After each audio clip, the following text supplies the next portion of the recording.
In that moment, Hannah Fox did not move.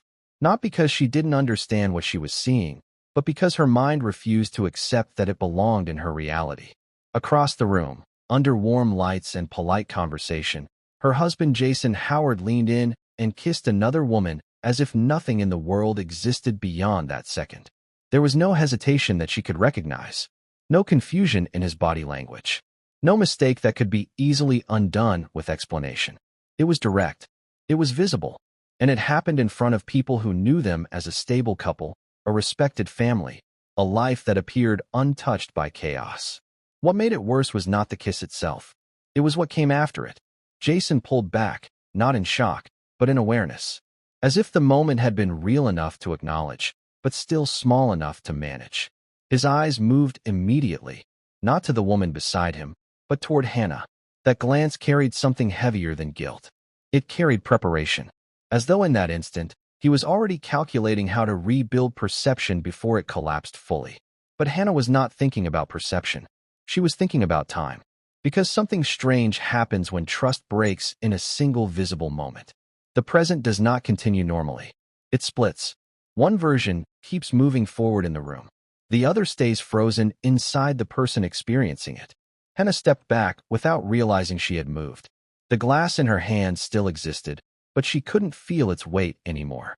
Around her, conversations continued for a few seconds before breaking apart as people began to notice what had happened. But none of it reached her clearly. Sound felt distant.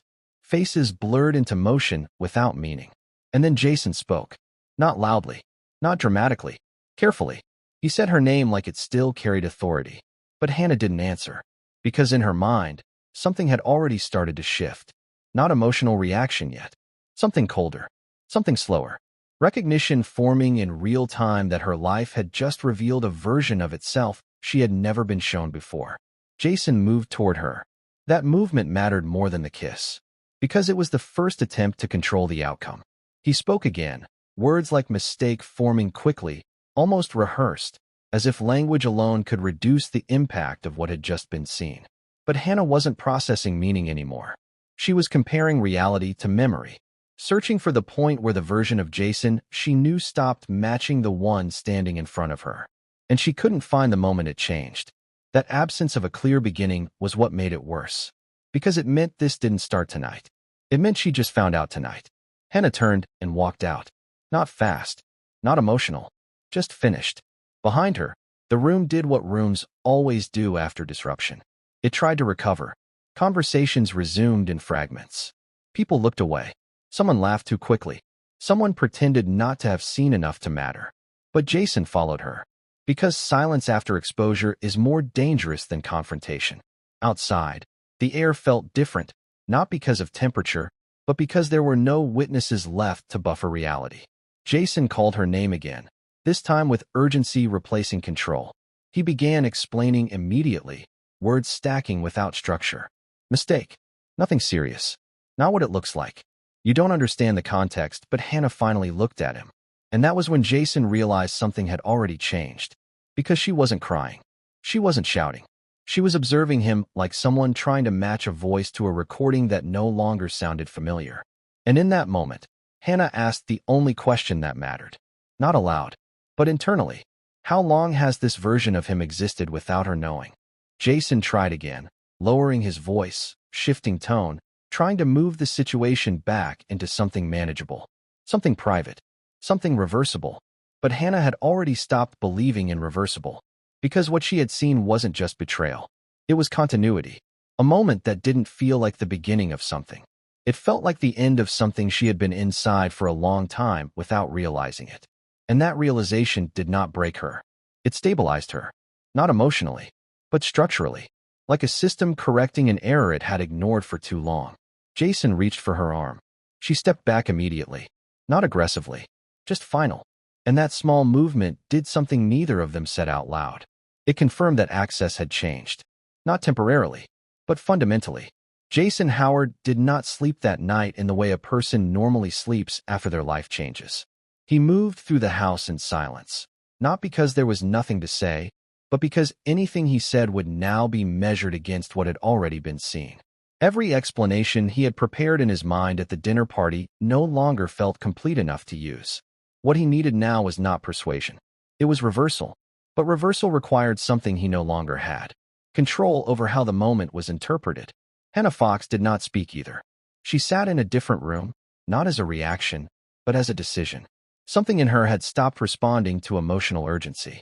Instead, she was processing in structure. Not what she felt, but what had changed. Because once she removed emotion from the moment, what remained was sequence. And sequence told a different story than the one she had been living inside. Morning arrived without resolution. Jason attempted normality first. He asked small questions. He moved around the kitchen. He tried to reinsert routine into a space that no longer recognized him the same way. But Hannah's responses were reduced to efficiency. Short answers. No emotional engagement. No extensions of conversation that once would have been natural. It was not hostility. It was separation forming in real time. Jason noticed it immediately, not because she was loud, but because she wasn't filling space anymore. That silence was new. And unfamiliar silence is often more disruptive than conflict.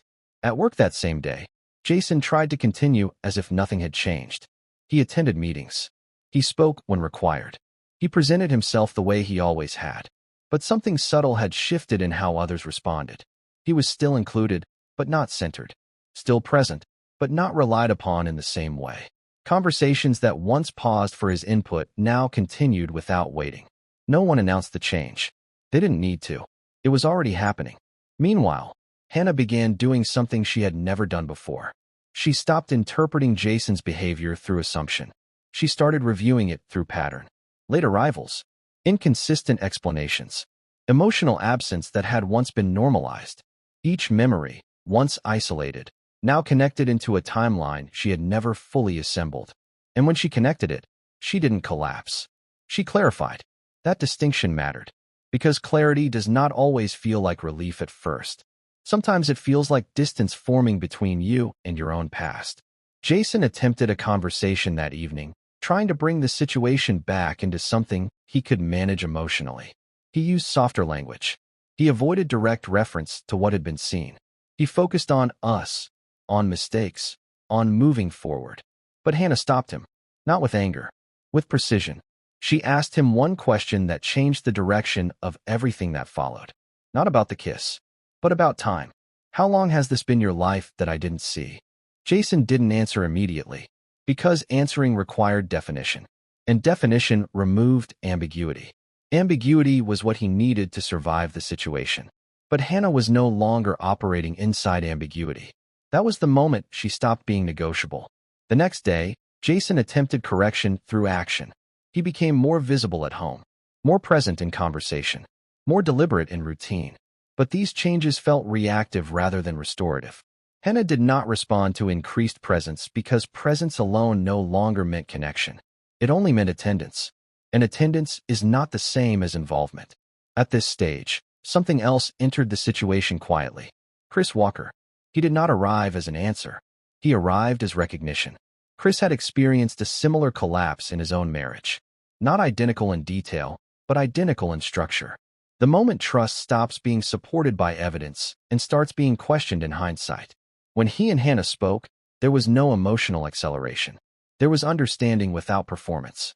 He did not tell her what to do. He simply did not misunderstand what she was describing.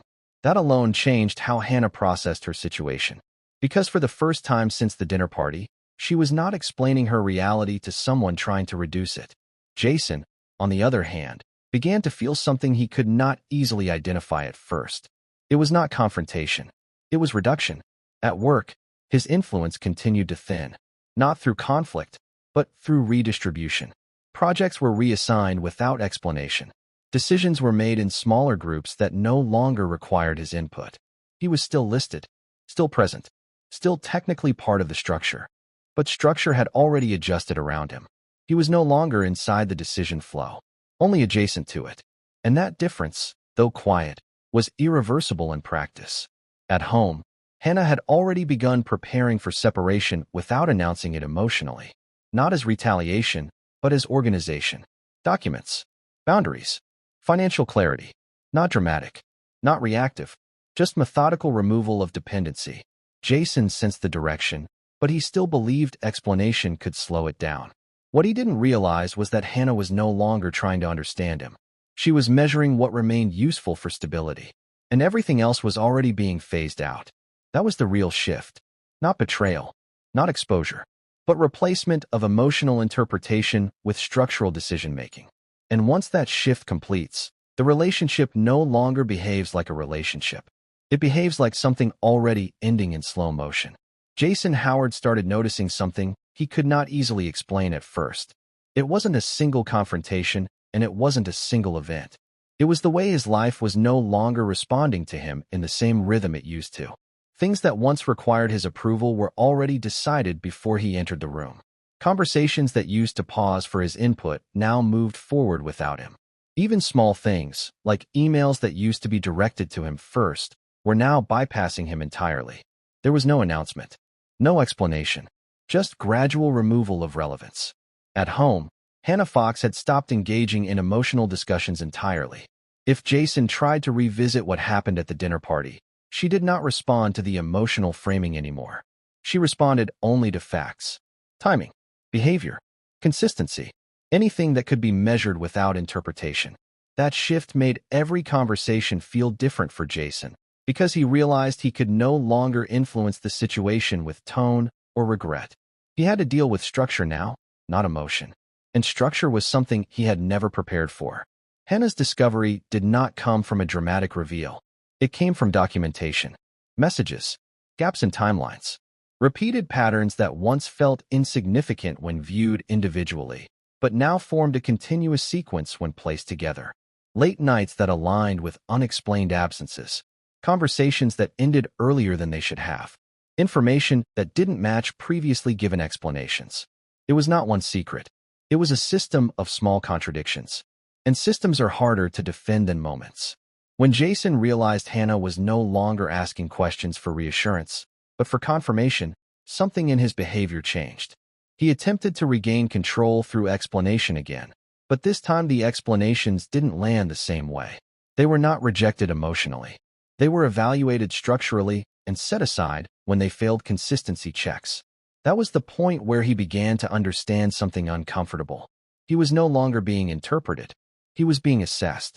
Meanwhile, Chris Walker's presence became more defined in Hannah's life, but not in the way Jason would have assumed. There was no secrecy in how they interacted.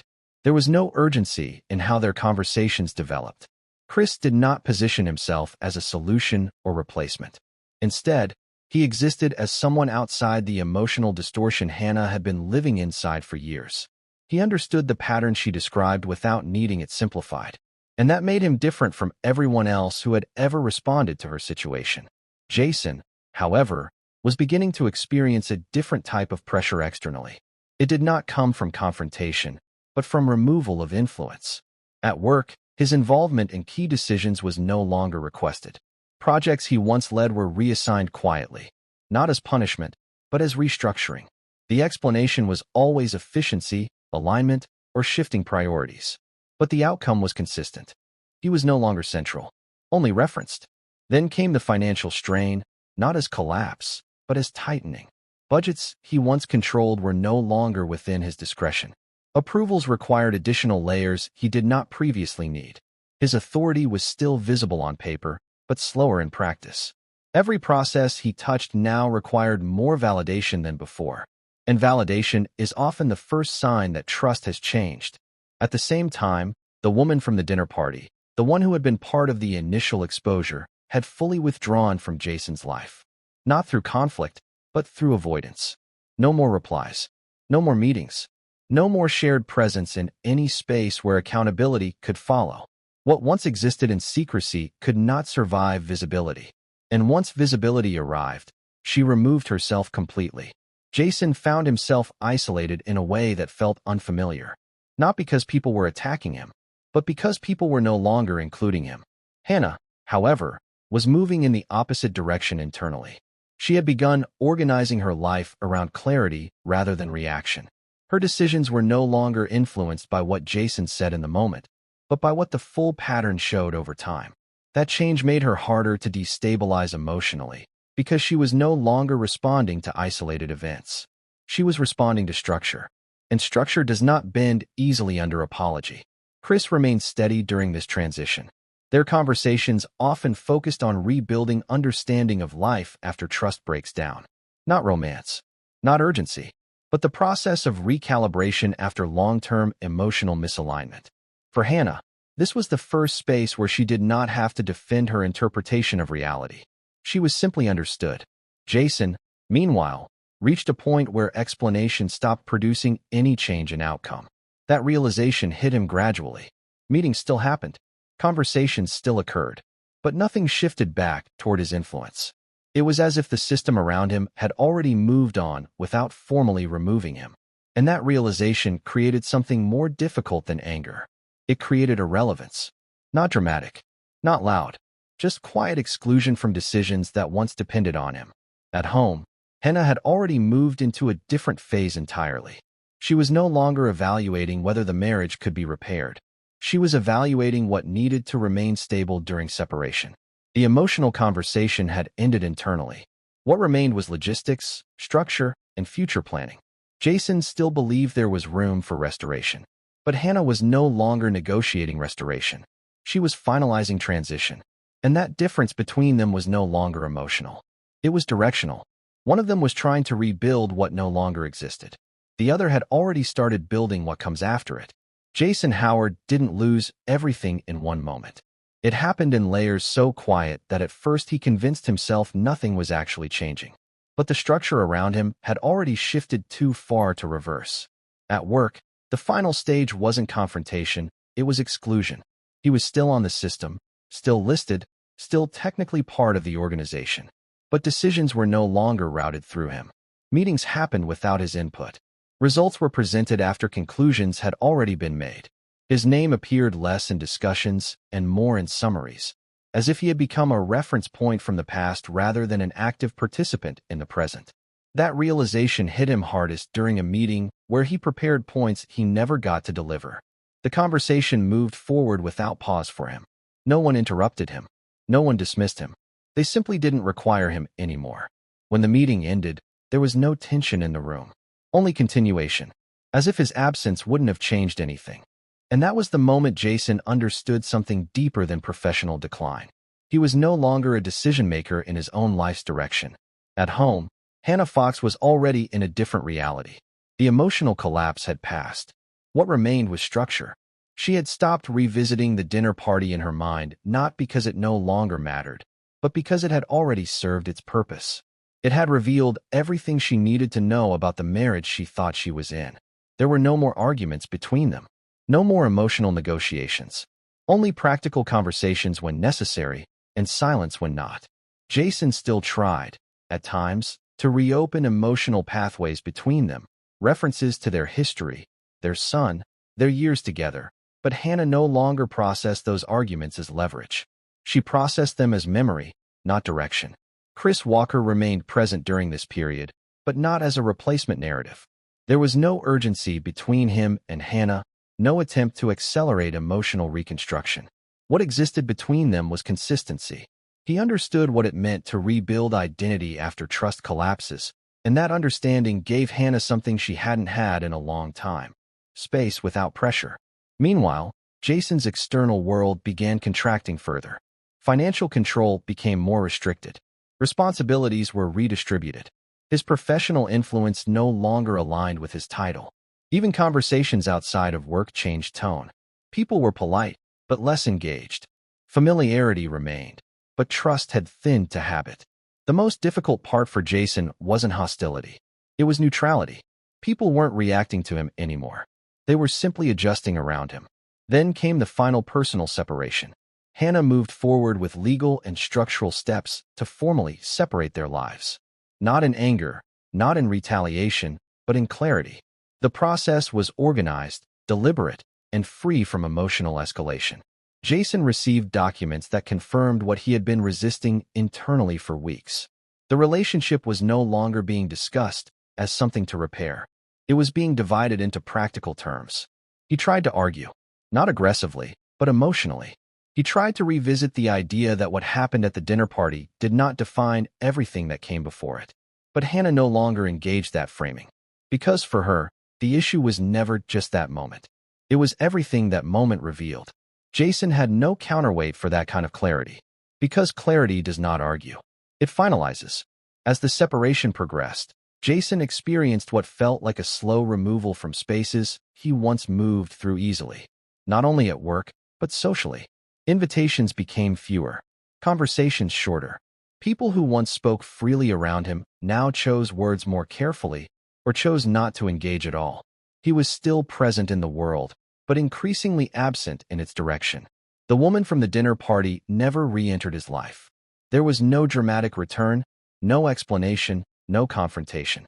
Only silence that confirmed her distance was permanent. What had been a moment of exposure for him had been a moment of exit for her. And in that imbalance, Jason began to understand something he had not anticipated. Not all consequences arrive as punishment. Some arrive as removal. At the center of it all, Hannah's life was no longer defined by what was taken from her, but by what she was no longer carrying. The emotional instability that had once shaped her decisions was gone. In its place was structure, planning, and forward movement. Chris remained part of that transition, not as resolution, but as continuity. Their connection developed slowly, without the urgency of repair or replacement. It was built on shared understanding of what it means to rebuild after trust breaks completely, not as fantasy, but as process. Jason, by contrast, reached the end of his arc not through collapse in a single dramatic event, but through accumulation of quiet outcomes that left him with fewer and fewer places where his presence carried weight. And in the final realization, there was no anger left to process. Only recognition that everything he assumed was stable had already been replaced long before he noticed it happening. And by the time he understood it fully, there was nothing left to reverse.